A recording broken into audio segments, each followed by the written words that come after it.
So, The Mandalorian and Grogu, the newest Star Wars film, the first one since 2019, released almost a week ago, minus a couple days or whenever. I don't know when this is coming out. I'm hoping Tuesday, if not Wednesday, so definitely by then. But obviously, I watched it on Friday, but I wasn't able to review it or anything because Memorial Day weekend, we had stuff going on and everything. But I am here now to talk about Mandalorian and Grogu. This is going to be my review of the movie. There's going to be spoilers, so be warned. And then I will have, the next video will be a ranking of all Jon Favreau's movies, which is 10 of them. And then I will have a ranking of all the Star Wars movies. I will have a ranking of all the TV shows of Star Wars, since it was announced that Ahsoka Season 2 will be next year. So I'm just going to rank all of them like right now, well, for this movie. And then I will have a ranking that's going to be pretty fun of all the episodes of The Mandalorian, which is 3 seasons of the television show. I will also be including the Book of Boba Fett, those 7 episodes, and then I will be putting in the Mandalorian and Grogu into that list. And out of all the videos, that's probably my most excited one, because I get to talk about like all of it. But a little bit of history with the Star Wars, Mandalorian, and everything. Star Wars is a franchise that I did grow up with. I grew up with mostly the movies. I didn't really grow up with any of the TV shows. The first TV show that I did watch from Star Wars was the Lego Freemaker series, which isn't technically canon, but I do like including it as canon. Not just because like I grew up with it, but also because I think it's just a fun show. But and then The Mandalorian was probably my second show that I watched. And like, obviously, like most people, like I have like opinions on all the movies, like, oh, I like these ones not so much.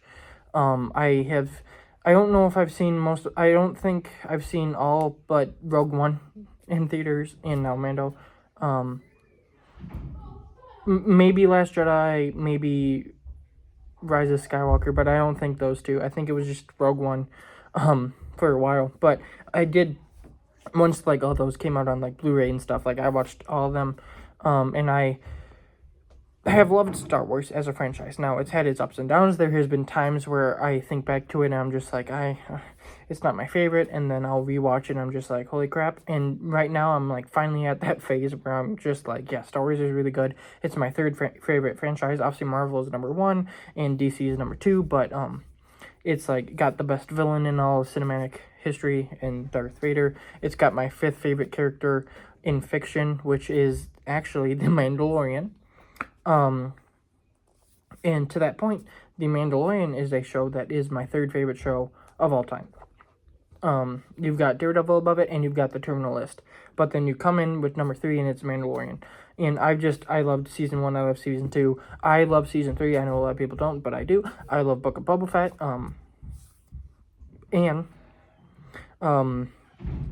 Let's just get into it. Mandalorian and Grogu, I absolutely loved it. It's not the best Star Wars movie, but I will spoil a little bit. It is my favorite, for now. Like, maybe if I rewatch it, which I want to do in the next couple weeks, because I do like the movie, if I rewatch it, maybe I'll be like, oh, maybe I shouldn't have put out that Star Wars ranking, because maybe it was bumped down a little bit. But I do not think that's going to happen, because even though there are, like, a good chunk of movies in Star Wars that are probably more well-made, and just more movie-ish, whereas like this, like when people are like, oh, it's like 3 or 4 episodes of The Mandalorian put together, I'm like, I can't really like say no, that's not true, because it's kind of true. But the show meant so much to me, and The Mandalorian is my favorite character in Star Wars. That just seeing him in a movie, it was kind of hard for me to like think like, oh, it wouldn't be at least top 3. And there was a little bit like after the first trailer or anything, I still was like excited, but I was like, okay, I still have faith because I love the show, but this looks a little bit off. And then I rewatched the show and I was like, okay, some of those hesitancies are gone. And then I watched the like second trailer and whatever came out, and I was like, okay, I'm sold. And then I went into this movie, and I did expect it to be high. I didn't know if it was going to be my number one, but I did expect it to be high, and I'm happy to say that it didn't meet that. Now, if you're not a big fan of The Mandalorian, you're probably not going to like it. If you are not a big fan of movies feeling somewhat like TV shows, are just not as cinematic, especially a Star Wars movie, you're probably not going to like it as well. As someone who loves The Mandalorian, and as someone who obviously wants a movie to be a movie, but even if a movie feels a little bit like episodes, is fine with it. I thought that this was great. I think that the story they did was actually pretty good. I would have liked a season instead of a movie because you get more time, and like this, I think what maybe could have made people appreciate it a little bit more is two things, like two different scenarios. One, if they made a Star Wars movie like Star Wars Starfighter or something, and they released it like around this time, maybe a little bit earlier in the year, and they were like, hey, this is our return to Star Wars, boom. And then they announced there was going to be like one or two movies the following year, and then right at the end of this year, after Starfighter or something like that's released, you're like, hey, we're also going to give you this Mandalorian movie. It's not going to be like this big budget thing, but we all know you've been wanting more Star Wars, so we're going to give you this. Or like if Starfighter came out first and it was like the big return, and then after that it was like the next year, it's like, we don't have like a big Star Wars movie to give you yet, but as an appetizer, we do have, this movie based on a TV show that it seems like most people love, or at least the first two seasons. We'll give you that. I think it would have been probably more well received from that. And I also think that if you did a full season, and this is also a little bit of me being like, I kind of wanted another season as well. We might get that. I hope we get another season. If not, I hope we get like another movie or something. But just as a whole, I hope we get something. But you do season 4, and that's about Mando joining the New Republic and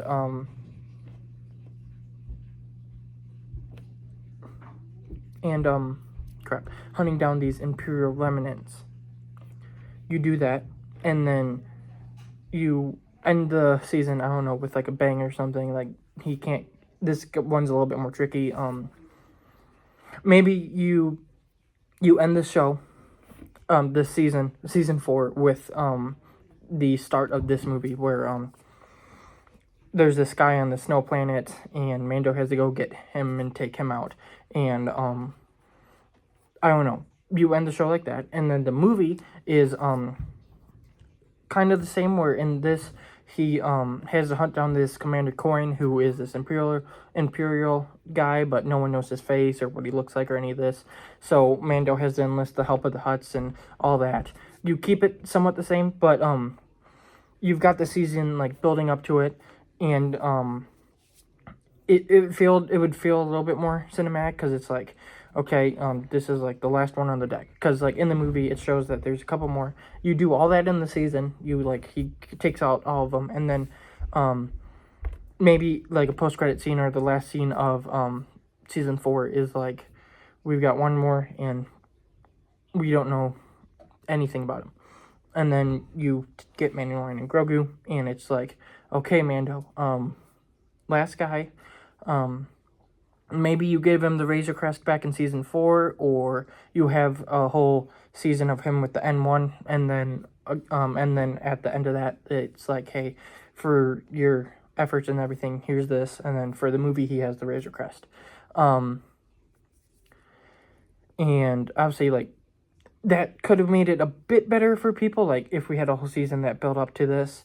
And obviously, I was just like, maybe I could sneak in a way they could have done another season, since it's been since 2023, since season 3. So we've had 24 and 25. You could have got season 4, like, at the end of 24 and then beginning of 25, or whatever you want to do. And then in 2026, it's like, hey, we're returning. It's going to be this.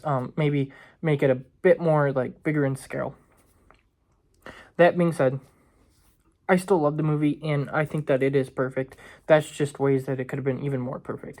I love seeing Mando. I know people say that he doesn't really have an arc or anything. He doesn't really grow, and to that, I say, you're correct, but at the same time, I don't think he really needed to. Like, he's at a point in his journey that it's like, I don't know if we have that much more to do with him, like, in growth, and we don't really need that. He can stay the same, which is this Mandalorian who has his code and is trying to protect his son. And I think that was what we got, and that was really good. I thought that everything they did with him was really good. The opening scene with him, where he's kind of, he's Star Wars Batman, is, I've heard someone, like, describe it that way, and I'm like, that's true. He's Star Wars Batman. The opening scene, like, he's, like, taking people out of the shadows, and the first glimpse you get of him is him shooting someone, and the blaster lights him up, and then it's back into darkness. And then there's this little Imperial robot that goes around, and you get, like, the little camera inside that, and that's, like, your first little, like, good full glimpse of Mando is from that. And it's just, like, so, it was such a cool opening scene, and that whole opening scene was really good. Like, you got the really good action and him tracking this person down and everything. And then Grogu, obviously, Grogu is a character that, like, it's nice, it's especially nice for what it's done for Din's journey, like, bringing him, like, a son and everything like that. Obviously, Grogu is mostly there to be like, hey, guess what, you can have a toy, or if kids want to come, there's this character for them to, like, want to watch the whole movie. But, Grogu is a fine character. Like, I guess I'll talk a little bit about Grogu here. I think what it does for Din's character is probably the best Grogu has done, but also, it is cute. Like, you can't not say, like, Grogu's not a little bit cute, at least. And, I think that them showing him growing up a little bit more was nice. There was a 15-ish minute stretch in the movie, like, towards the end, where, he has to take care of Din while Din is poisoned, and I thought that the way they handled that, maybe it slowed down a bit, and, it was probably my least favorite part of the movie, obviously, but, it was still a nice moment in the movie, and it's just, like, kind of cool seeing this journey that Grogu's gone from the first episode of the show, and basically the whole season, where he's not helpless, but, like, as you see in episode 2, he helps, stop the Mudhorn from killing Mando, but then he's passed out. And it's just, like, this helpless little baby who can do a little bit for himself to now taking care of Mando. And I think that was really cool. And, that's all I really have to say about Grogu. But back to Mando. And then just, obviously, he's a bounty hunter, and, they have a little bit with his creed, where the Hutts end up capturing him and taking off his helmet.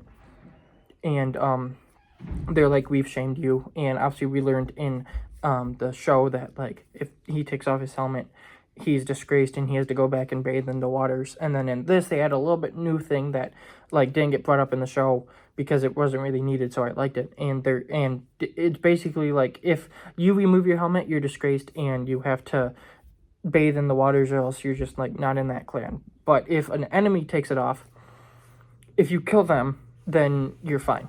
Like, if an enemy takes it off, no one else sees your face, and then you kill them, all is forgiven. And probably no one will find out. And I thought that was cool. Especially since it's like, Mando's got even a little bit more of, like, a reason to go after them. Not only, like, they're gonna try and, like, kill us and everything, but at the same time, it's like, I also kind of want to stay with the Mandos. But I thought how they did that was nice. That scene where they take off the helmet and then he has to fight the big dragon thing, and it's Pedro Pascal and everything. I thought it was cool that they were able to get Pedro Pascal in the movie. Obviously, Mando is a character that mostly has the helmet on.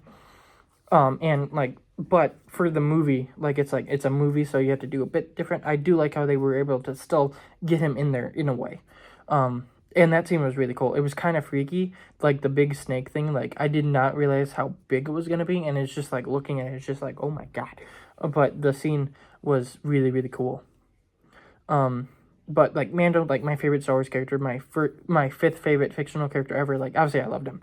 Grogu, Zeb, isn't a big part. He's from Rebels, which I think that show's really good. I know some people might think it's not, and it's a bit too kiddie, but I like that show. And then he was in Mando Season 3 as, like, a little cameo, and he's in this, which he's not a big part in it. Like, really, he's not a big part, but I do like how they were able to include him. Nothing really major happens with him, but it was nice to see, like, a little Star Wars connection.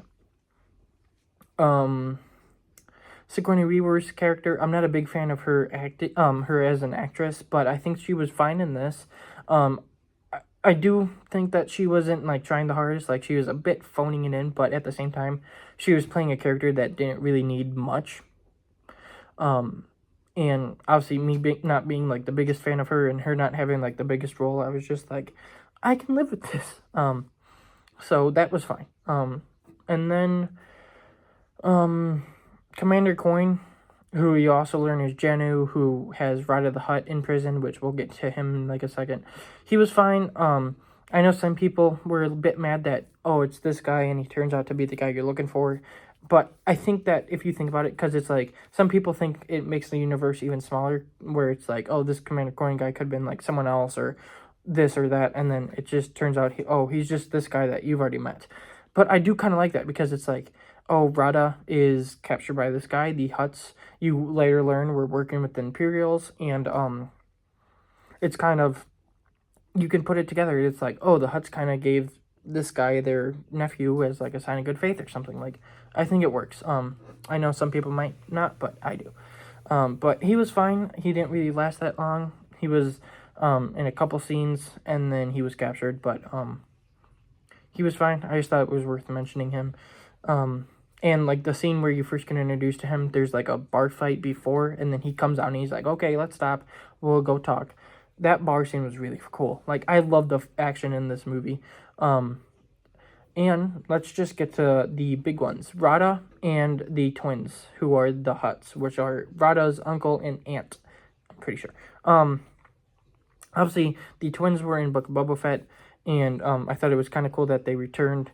And I this is something else that I think would have made the movie a bit better, is if Boba Fett showed up, or like any other Mandalorian. I just feel like it was missing it a bit. I know, like, it worked well enough without him, and like they didn't like necessarily fit into the story, but I also think that the movie could have been even better if like a Mandalorian like Bo-Katan or the Armor, or like just a Mandalorian showed up to help Mando in something or whatever, or if Boba Fett showed up for like the last little bit and it's like, oh, the twins, they're gangsters, and Mando is just like, okay, we're gonna need a bit more help taking them out. Oh yeah, Boba Fett's over there. Let's go get him.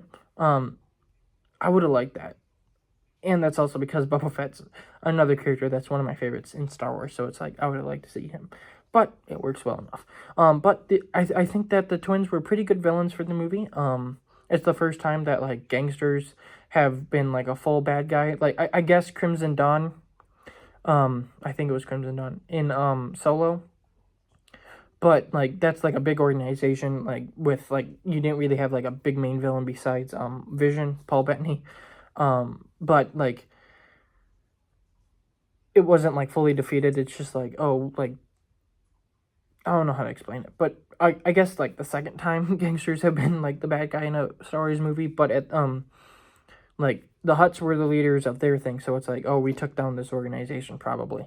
Or Rada took it over, and now he's working with the New Republic, as we figure out at the end of the movie, which I think is really cool. And also, I hope that Rada returns in Ahsoka Season 2. Just because I think that that connection from the Clone Wars animated movie to Ahsoka Season 2 would be really cool. But, the twins, like, they're, like, I really am not, like, the biggest fan of the Hutts. And, like, I just think that their designs are obviously disgusting, like, ugh. Jabba in the original trilogy was, like, just, like, ew. Especially in Return of the Jedi, which is really the only one he's in, but the special edition of New Hope has him in. Some people don't like that. I really don't care. Like, it's one scene. Anyway, the designs are gross, but I think that the way they included them in here was kind of cool, and them being, like, the main villains, and at the end, like, how they go out with Rada kind of, like, throwing them into the pit with the big snake and them getting eaten by that was really cool. And I just thought that they worked for good enough for, like, main villains. And then Rada the Hutt. I also grew up with the Star Wars Clone Wars animated movie. I did not grow up with the show, which is kind of weird. I watched the show for the first time in, like, 2023 or 2024.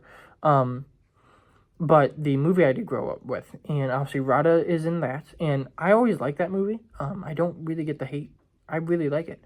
But he's in that, and he returns in this, like, however many years later, second appearance and everything. He's voiced by Jeremy Allen White, who I don't think I've seen in anything, but I know people know him from, like, The Bear and everything. But I thought that he was handled pretty good in this. Obviously, it's kind of like similar story beats, like, oh, he's been captured, we need to save him. But in this, like, he's able to defend himself, and he's fighting and everything, which does take some getting used to at first, because it's, like, a hut, like, body slamming people, like, okay. I tend to be able to, like, just be fine with stuff, I guess. Like, some people, like, it's kind of hard to, like, connect to or, like, get over, and I'm just sitting there, like, okay, it's weird, got it, we're going. But, I liked his inclusion. I thought what they did with his character was really nice, where he's the one who had probably, like, the most character development in the movie. And then at the end, when he's, like, working with the New Republic and everything, I think that, that's pretty cool. And he was a pretty cool character that, as I said, I would like to see in Ahsoka Season 2, not only because of the Clone Wars connection, but at the same time, because I generally think that he would be, a cool character to see more of.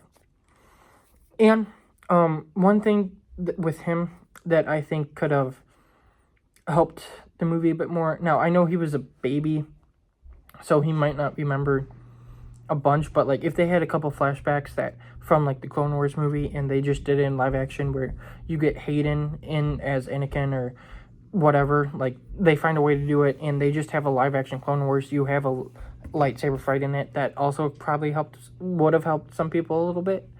Because it's like, okay, the first one in years, we can kind of take this, but if there's a lightsaber fight in it, even if it's one that we've kind of seen before in animation, I think some people would have also taken that and been like, okay, this movie's a bit better.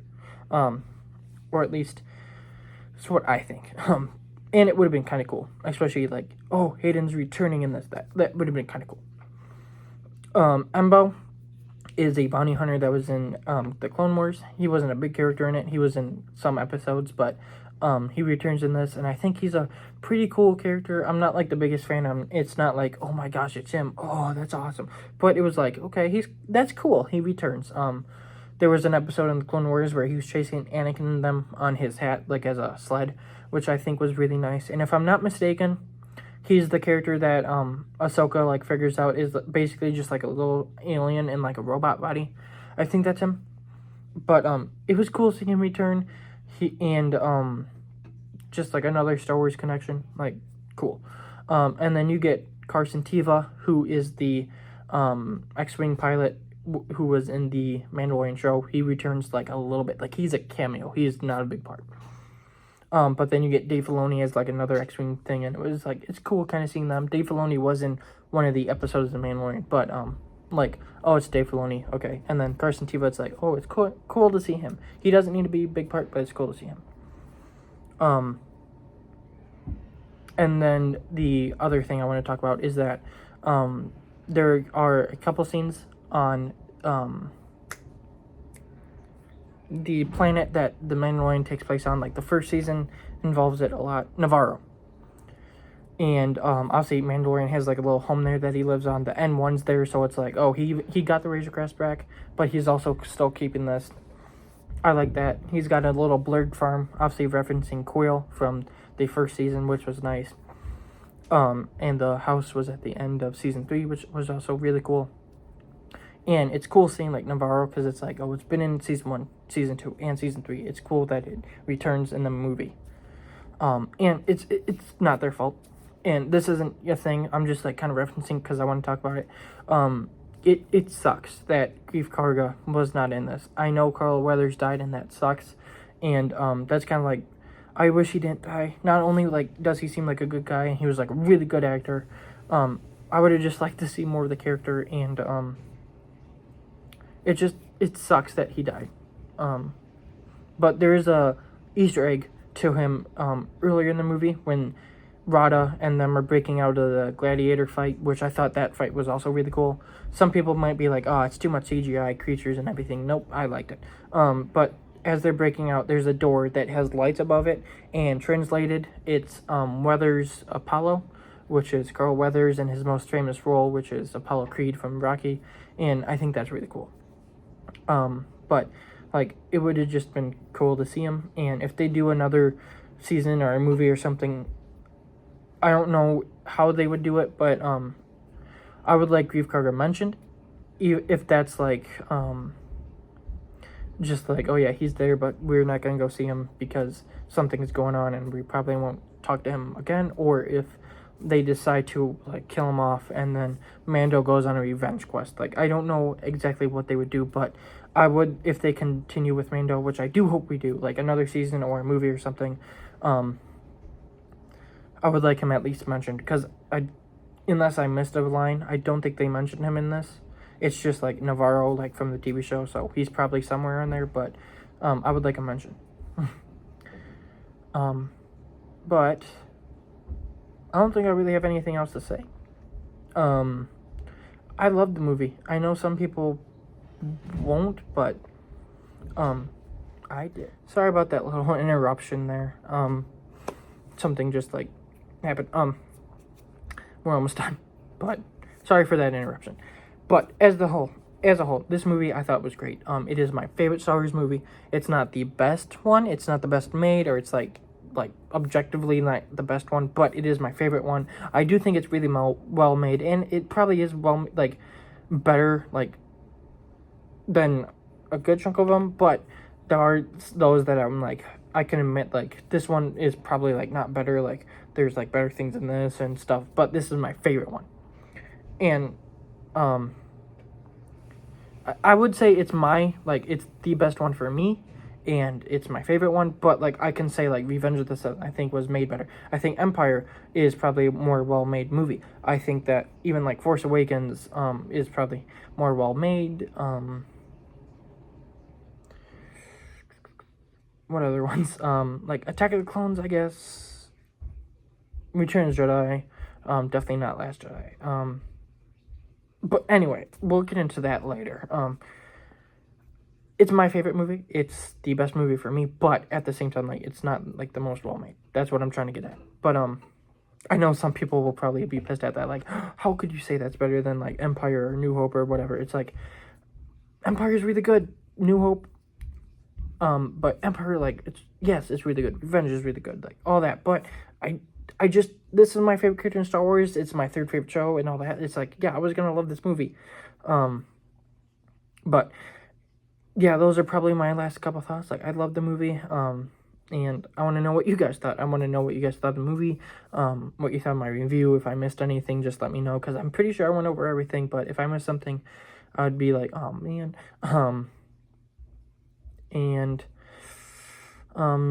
Yeah. But that's kind of all I have to say in this video. Stay tuned, because if this is coming out on Tuesday, which I think it is, it should be releasing around morning time. And then later today, I will be releasing my ranking of the 10 Jon Favreau movies. If not, if this releases either like late Tuesday or Wednesday, then sometime I will have a Jon Favreau movie ranking, and then I will do the Star Wars movies, and then the TV shows, and then as a culmination, the Mandalorian episodes. But I'm really excited for all these, because I do love Star Wars, and I want to talk about it. So I will see you for the next video. So stay tuned for that one. I'm sorry about that little break a couple minutes ago. And yeah, I will see you in the next one.